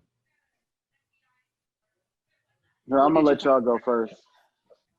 The first thing I did was I joined a community, the Budgetnista. I don't want to really give a shout out because I don't want to encourage people to join that, but I joined a community that talks specifically about finances. And what I love about the community was that it was a Black woman who was like a teacher who taught me, basically talked about how she saved $30,000 of her income, based on her salary, and she gives you the steps to do it, and she kind of walks you through the process. And that's really how I started to learn about it. And I've been following her now for 10, 11 years. So it's been just ingrained in me for a long time. And I just really got to a place in the last 5 years where I felt like my life was changing, and I started getting my money together. So that's the first thing I would think you need to get with a community of people, an expert in finance who can actually help you plan, writing a budget and going through your own budget to see what your money, printing your actual statement, because we rarely look at it now because we are this electronic, this world is all electronic. So it's, who actually opens their bank statement and comb through it that is what wealthy people do. They go through their bank statement. They look at look at every dollar they spend. They keep accounting of every single penny. Unlike us, we probably don't even know what percentage we spend on fun versus groceries. And we need to know that. That's important because you really have a limit about how much of your income you should be using on your living expenses versus how much you should be contributing, putting back into your own savings. And then how much you should be spending on entertainment and doing all this other stuff. So you have to start with just being around, exactly what Anton said, being around people who think differently and being humble about just not knowing what to do. So to me, that's the first step. What about you, Nix? For people that hadn't started so early, what advice would you be able to get them in order to get on course right now? I'm still gonna stay consistent with just saying find spaces to educate yourself, kind of like what Tawana was mentioning, whether it's a learning community or just reading. I know for me, just reading the right material. I think my reading is different, of course, when I was younger versus now. I think I read more for just really how I could be a better version of myself versus somebody telling me oh, just read this. I think it's tough to read things when you're not passionate about it, but I know that this aligned with how we started the show. This aligned with my financial standards. So, I mean, like Anton had mentioned with Greg Ramsey and, finding related books and articles that supported, even understanding what the debt snowfall means, being able to pay off a bill, but then use that same money to then snowball and steamroll paying a lump sum that bill and so on and so on. So it made me identify at least I made a short-term goal based on reading that book. I read that book multiple times over and over, but just more so to make sure that I didn't miss anything. So I think I found an enjoyment out of it because I felt like it led to a plan. I think we always talk about being strategic and having strategic plans and key performance indicators at work, but we need to do that with our own lives. We need to treat our lives as if like it's a business. And, you know, this group here, like, if anything, using these spaces to say like, hey, this is like my board of directors to hold me accountable, to hold me responsible for saying like, hey, this is my goal that I said I was going to do. So I would say just continue to educate yourself and find, I think the term I want to say is accountability partners. It's almost like when you go to the gym, right? Like, you know, you partner up with somebody in order to hold you accountable because you know your limitations. You know, you may, you know, backslide. But if I got like this board of directors, these group of people for certain things that's going to help me either to give me the education, read this, do that. You need to talk to my guy, or, hey, she'll help you out with your taxes. All these type of things. If you don't have this network built around you, like when you go work out and go train, then guess what? You go right back to your same eating habits. Same thing with finances. You go right back to your same poor budgeting habits where, I'm not going to write nothing down. I'm going to just spend this, but I'm going to pay it right back, and you don't pay it back. Then you run up the same debt that you just paid off. So education and a circle of support. I appreciate that. Anton, same question. What advice would you give somebody who didn't start early as far as educating their kids on how all this works? So I'm going to give a couple different things. Well, I'm going to give 3 different tips. The first tip I'm going to say is it's okay to be friends with people as far as like, you know, associate with them, but you need to surround yourself with people that's going in a direction that you want to go in, that you would want your kids to be influenced by. That's number 1. Number 2, I'm going to give like 4 book recommendations that I think are really easy reads, but they can completely change your life. The first one is going to be Financial Peace. The first 2 is going to come from Dave Ramsey. It's called Financial Peace. And the second one is called Total Money Makeover. The third book is actually from a disciple from Dave Ramsey, and the book is called Everyday Millionaire. That book is actually, it gives you a really accurate picture. I think they surveyed like 10,000 millionaires, and they actually broke down the things that made them successful, right?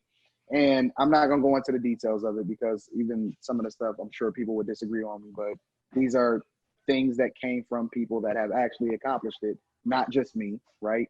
And then the fourth book is Rich Dad, Poor Dad. It is one of the most popular books ever, but it completely changes your mindset towards how money works and what you think is success, right?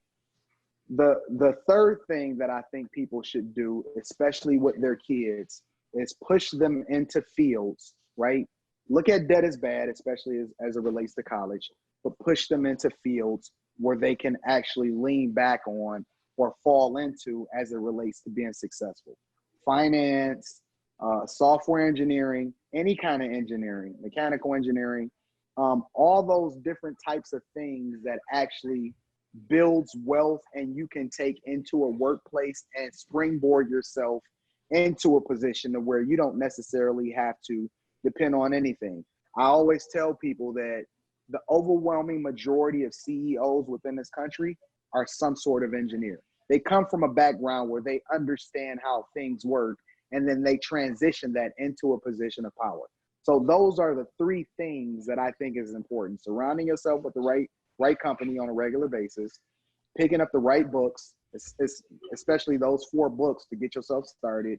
And then as it relates to your children, pushing them in a direction that's actually going to produce tangible results. When they go to school, like, don't just say, hey, it's good to go to college. Put together something that helps them accomplish and move in a direction of success that's going to empower them to be very, very powerful financially. Okay, I appreciate that.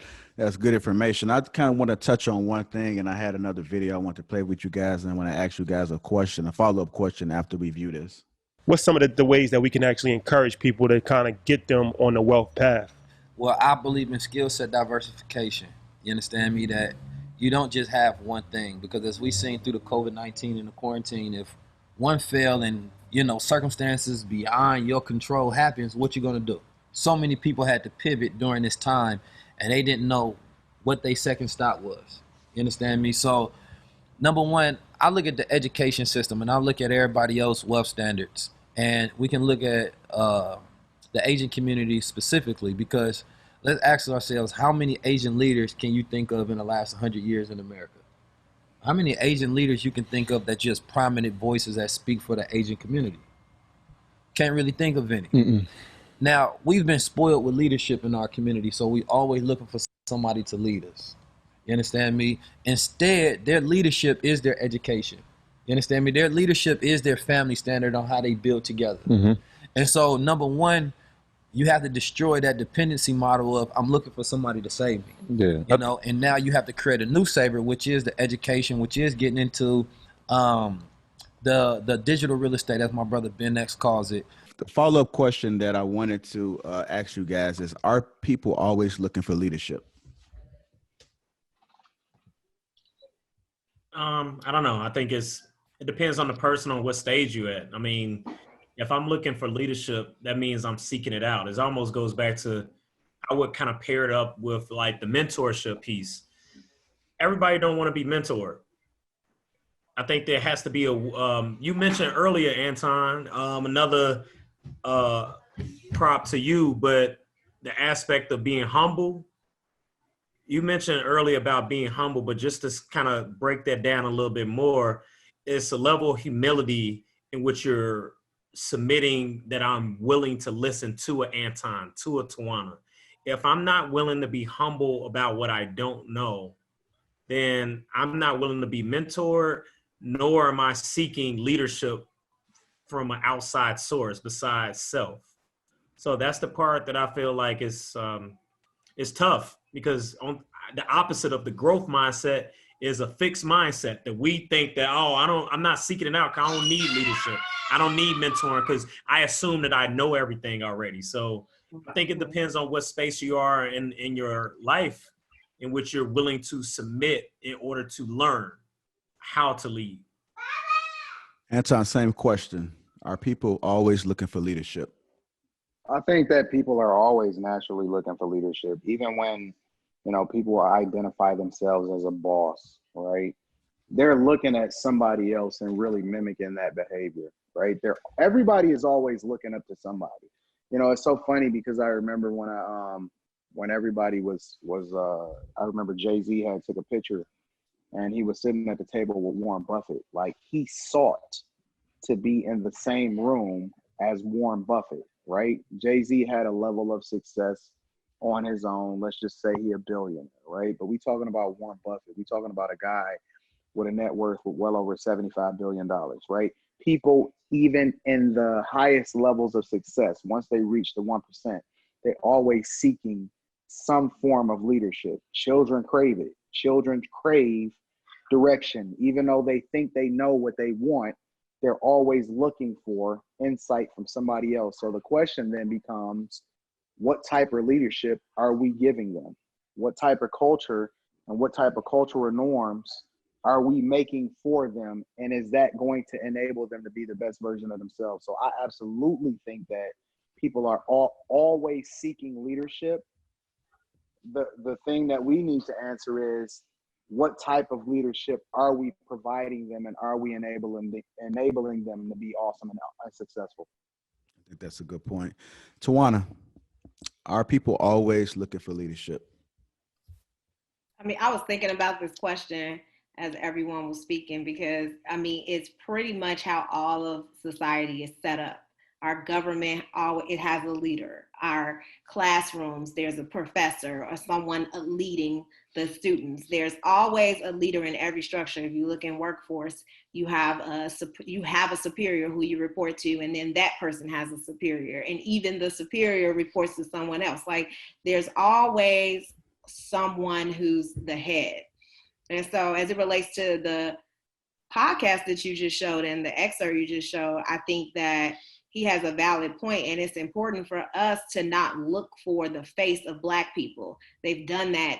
We've tried to do that over and over again, and it's just never worked out for us. Like, we cannot look at, okay, who else is the next, person that we want to be the face of our people and to talk, like who we look to lead us to some sort of reparations that we've been fighting for years and years and years. Like, it's just so much that comes with, idolizing someone and putting someone on this like hierarchy to, speak for all Black people. We're like actually perpetuating them racializing and generalizing us when we do that. So I just think that as it relates to what he says, that yeah, we always are looking for that one person that's representing us.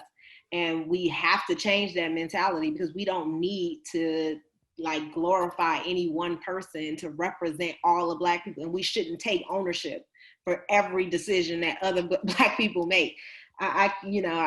So yes, there is always a leader, and I think people are always looking for leadership. I do think it's ingrained in society, and I think it's an innate thing. It's something that we do unconsciously. We come to work and we're looking for our supervisor to tell us what to do. Some people are self-directed, some people are independent, yes, but for the most part, like me and previous jobs, like I'm gonna wait until my supervisor give me an assignment. Like I'm just gonna look busy until I, figure it out. So I think, yes, we unconsciously do that. Hey, B-Dex, closing thoughts. Hey, educate yourself. I think being strategic about your life. When we think about finances, I think it takes a lot of, you got to have a plan.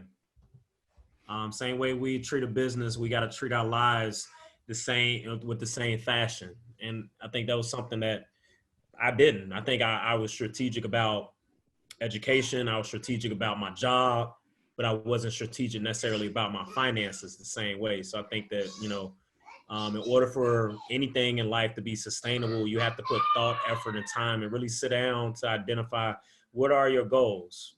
What are your financial goals? What are you trying to accomplish? If you're trying to invest, what are you necessarily trying to invest in? What's the timeline in which you plan on investing? And let's say you do have an investment property.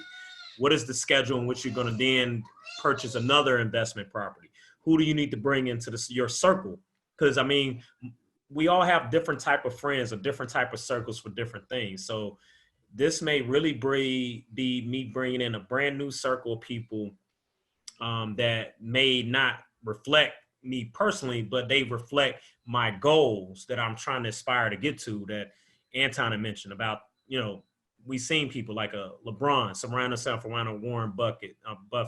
We've seen it with, Jay-Z, you mentioned earlier, where like, hey, even though these are accomplished individuals, but hey, it still goes back to a willingness to learn. So even at their stature, they're still willing to learn from one person's specialty area about something that they don't know to fill their gap. So I think being strategic, and you have to be willing to educate yourself and be humble about what you don't know. All right. Anton, final thoughts. I think that we need to be honest with ourselves. Like, go log online, look at your bank account, and then make an evaluation and a determination about how successful you really think you are. And I'm not saying that success or happiness or your value or self-worth is entirely based off of what your bank account looked like.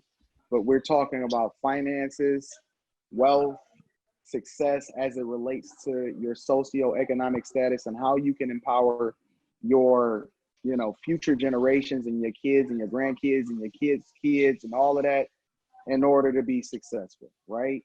The first thing you need to do is take a look at your bank account, then go and look in your closet and see how many Jordans you got, and then go and look and see how many Gucci belts you bought, and then evaluate how much value and worth that actually can be passed on into your kids.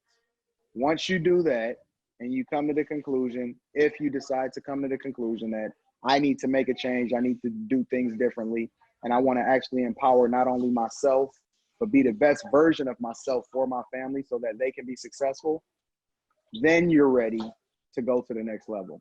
If you guys decide that you want to go to the next level, whoever watches this, like, reach out to me. My website is antondaniels.com. I'm always available. If you guys need any sort of mentorship, if you want your kids to have mentorship as it relates to finances, I am available for you. And so I don't want anybody to have any excuse as to how they cannot empower themselves to continue to go to the next level financially. I'm available for you. You can tap in, whatever it takes. And B Nix know I always make myself available according to your schedule. So I'll make the sacrifice if you willing to make the sacrifice in order to go to the next level. Final thoughts, Tawana. Hold on, Tawana. Give me 1 second. Next, you was laughing. What you was laughing about? No, I was just I agree with Anton. That was it. Like, I guess you want to get that recorded that I agree with him. that was an applause. That's all that was. Okay. Tawana, I'm sorry. I apologize. Final thoughts. No, that's okay. I mean, I don't have much to say. Like, I think that based on my experience, I want to, give the message that it's important to not live beyond your means, not take out additional loans when, you don't have a clear plan of how you're going to pay it back, not, not putting a lot of things in your name and driving down your credit. Just like making conscious decisions, and it all starts with just joining groups, networking with people, learning from other people. And that was the most impactful thing that I learned, and how it just changed my entire life and how I think about income and how I think about finances. And I can survive on any budget. And I want to talk to people who may not even consider themselves middle class and think that they cannot save. You absolutely can save with any level of income. There's always money. There's always things that you can do to, put yourself in a better position. And so your income level doesn't dictate whether you're able to do these things or not. Okay. I appreciate that. With me, my final thoughts are that you guys have to get uncomfortable. It's not going to be easy to try to make these sacrifices as far as vacations, rad clean, going out partying every weekend and kicking it. I think something that we can take away from this whole COVID is that we should have been saving instead of spending a lot of this money on Amazon and still shopping. Because as you guys can see, the whole economy can just do a whole shift, and a lot of people don't even have jobs to go back to. So you kind of want to think long term instead of short term. You guys want to try to set you guys up to be making money in your sleep. You guys also want to look into investing. I think that's something that I wanted to cover, but maybe another topic as far as stocks and what you should be investing your money in, and just being open to grow. Like a lot of people don't just want to face the reality that they're not middle class. There's a lot of us that are still lower class. There's a lot of us just had these lower class mentalities. We think we're rich, but the reality is that we're not. And so I think that we've all learned some things, including myself, and we gained some things. I hope you guys gained some things by listening in. We appreciate you guys. This episode will be uploaded to YouTube. Lapeef, Let's Talk. That's all you got to type in. It'll pop right up. Be sure to subscribe, like, and share. Share this. This is a very powerful episode. I want you guys to share this to your friends, share it to your family, and even just try to watch it again, because there's a lot of gems that was dropped in this episode. We appreciate you guys. I appreciate all the guys on the panel as well. And YouTube Queen. All right. Until next time. You too, JR. Appreciate you. All right, we out. We out. See you. Appreciate you guys. Thank you.